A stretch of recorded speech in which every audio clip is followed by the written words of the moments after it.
हरि ओम हर हर नमः पार्वती पतये हर हर महादेवा தென்னாட்டுடைய சிவனே போற்றி எந்நாட்டவருக்கும் நிறைவா போற்றி அண்ணாமலையம் மன்னா போற்றி கண்ணார் அமுதக்கடலே போற்றி ஏகம்பத்துறை எந்தாய் போற்றி பாகம் பெண்ணொரானாய் போற்றி காவாய் கனகத்திரளே போற்றி கைலிமலையானே போற்றி போற்றி.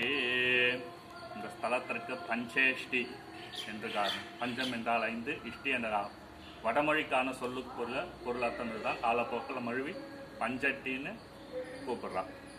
சுவாமி அகஸ்தீஸ்வரர், அகஸ்தியரர் தொட்டு பூஜை செய்ததால் அகத்தீஸ்வரர் என்று பெயர் காரணம். சுவாமிய மனோன்மன்ய ஸ்வரூபம் சிவசக்தி அருபமாக வச்சு இந்த ஸ்தலத்தில் பூஜை பண்ணியிருக்கார். சுவாமியை பார்த்த இடதுபுறம் வாம பாகத்தில், அம்பாள்குரிய பாகத்தில் புள்ளி ரூபத்தில் லிங்கத்திலே ஐக்கியமாக இருக்கா. மனோன்மன்ய ஸ்வரூபம் சிவசக்தி அருபமாக இங்கே இருக்கா. அதனாலே பார்த்தீங்கன்னா பிரதோஷ காலம் ரொம்ப முக்கியத்துவம் கொடுத்துருக்கா. பிரதோஷ காலத்துக்கு என்ன கைங்கரியம் பண்ணிட்டு வந்தால் உத்தியோகம் இருக்கிறவாளுக்கு ஒரு நல்ல உத்தியோகமும், உத்தியோகத்தில் இருக்கிறவாளுக்கு உயர் பதவி, வியாபாரத்தில் இருக்கிறவாளுக்கு வியாபாரத்துக்கு பெருக்கிறதுக்கான வழி நுணுக்கங்கள் எல்லாமே சுவாமி இங்கே செய்கிறாரு.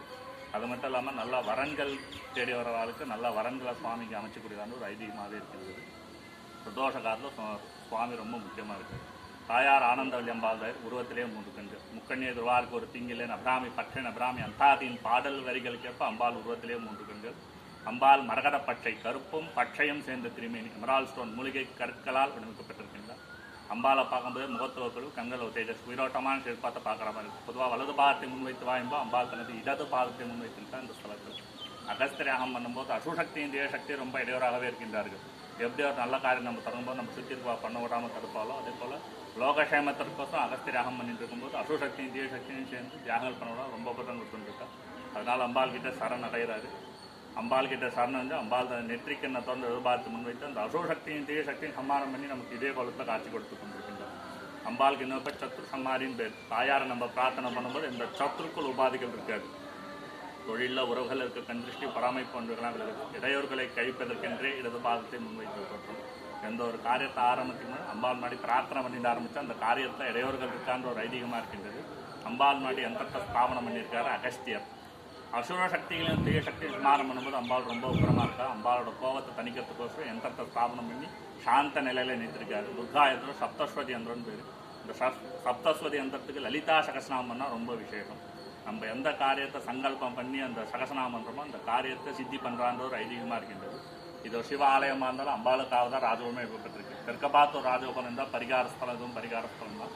அம்பாள் ராவு காலத்தில் எல்லா வித தடைகளுக்கும் நிவாரணமாக இருக்கா. கல்வித்துறை, திருமணத்துறை, சந்தானத்துறை, வியாபாரத்துறை, சகல தடைகளுக்கும் அம்பாளுக்கு சகசநாமாசனம் பண்ணாலே போதும். அது மட்டும் இல்லாமல் ராஜகோபாலில் பார்த்தீங்கன்னா நவகிரகங்கள் எல்லாம் ஒரே நேர்கோட்டில் இருக்கா. அஷ்டதிக் பாதைகள்லாம் ஒரே நேர்கோட்டில் இருக்கிறதால தாயாரை நம்ம பிரார்த்தனை பண்ணும்போது நவக்கிரக தோஷம்லேருந்து வாஸ்து தோஷம் நிவர்த்தி ஆகுது இந்த ஸ்தலத்தில்.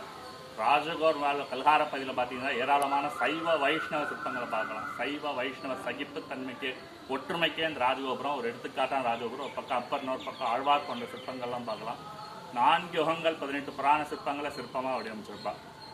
1700 வருஷத்துக்கு முற்பட்ட ஸ்தலம். செவ்வாய், வெள்ளி, ஞாயிறு, பிரதோஷம், பௌர்ணமி, நவராத்திரி, சிவராத்திரி, பஞ்சபர்வங்கள் எல்லாம் ரொம்ப விசேஷமாக இருக்கும். அகஸ்தியர் அங்கே 5 யாகம் பண்ணும்போது 5வது யாகமாக மானுட யாகம், பசிப்பினை போக்கும் மன்னத்தே இந்த ஸ்தலத்தை யாகமாக வச்சு பண்ணதால் வறியவருக்கு ஏழைகளுக்கும் கரங்களால் உங்கள் கைகளால் இந்த ஸ்தலத்துக்கு அன்னதானத்துக்கு கைங்கரியம் பண்ண இந்த பிறவைக்கான பெரும் பயன் அடையலான்றது அகஸ்தியரோட மூல வாக்கியம். அது மட்டும் இல்லாமல் கருவறை தீபங்களுக்கு நல்லெண்ணெய் வாங்கி கொடுக்கறது ரொம்ப விசேஷம். இது ஒரு அன்னதான கஷேத்திரமாக தெரிகின்றது, தீபக்ஷேத்திரமாக தெரிகின்றது. 1700 வருஷத்துக்கு முற்பட்ட ஸ்தலம். செவ்வாய், வெள்ளி, ஞாயிறு, பிரதோஷம், பௌர்ணமி, சிவராத்திரி, பஞ்சபர்வங்கள் எல்லாம் ரொம்ப விசேஷமாக இருக்கும்.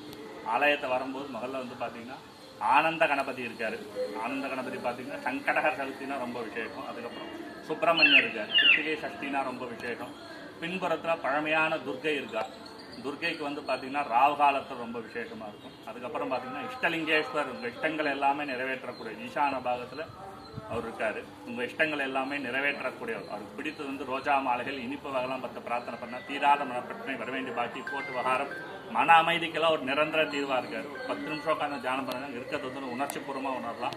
ரொம்ப ஒரு விசேஷமான லிங்கோத்பவர். ஈசான பாகத்தில் இருக்கார். இஷ்டலிங்கேஸ்வர், உங்கள் இஷ்டங்கள் எல்லாமே நிறைவேற்றக்கூடியவர். அதுக்கு அடுத்தது பார்த்தீங்கன்னா கால பைரவர் இருக்கார். தேய்பிரை அஷ்டமின்னா அவர் ரொம்ப விசேஷமாக இருக்கும். அதுக்கப்புறம் சிவசூரியன் தனி சன்னதியில் இருக்கார். ஆயுள்காரர்.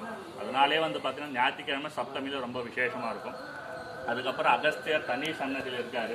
அகஸ்தியருக்கு ஆயில்ய நட்சத்திரம் ஜென்ம நட்சத்திரம், அந்த நட்சத்திரத்தன்னைக்கு ரொம்ப விசேஷ பூஜைகள்லாம் இருக்கும். அதுக்கப்புறம் இல்லாமல் கலியுகத்தில் சதய நட்சத்திரம், சதய நட்சத்திர சாயங்காலத்தில் பார்த்தீங்கன்னா கூட்டு பிரார்த்தனை இருக்குது. ரொம்ப ஒரு விசேஷமான ஸ்தலம். முடியும் போதெல்லாம் இந்த ஸ்தலத்தில் கலந்துக்கணும். ஓம் நம சிவாய.